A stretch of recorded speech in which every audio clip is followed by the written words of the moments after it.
حضور فرماتے ہیں، رب فرماتا ہے سورۃ فاتحہ آدھی میری ہے آدھی میرے بندے کی ہے۔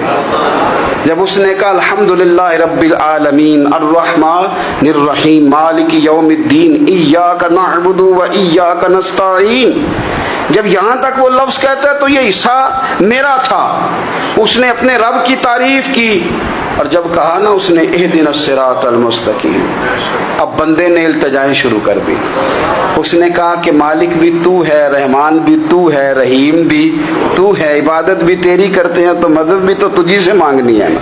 اب مہربانی فرمانا اہدنا الصراط المستقیم، ہمیں سیدھا راستہ دکھا دے، صراط الذین انعمت علیہم، ان لوگوں کا رستہ دکھانا جن پر تو نے انعام کیا ہے، غیر المغضوب علیہم ولا الضالین، ان کے رستے پہ نہ چلانا جن پر تیرا غضب ہوا، جو گمراہ ہو گئے ان کے رستے۔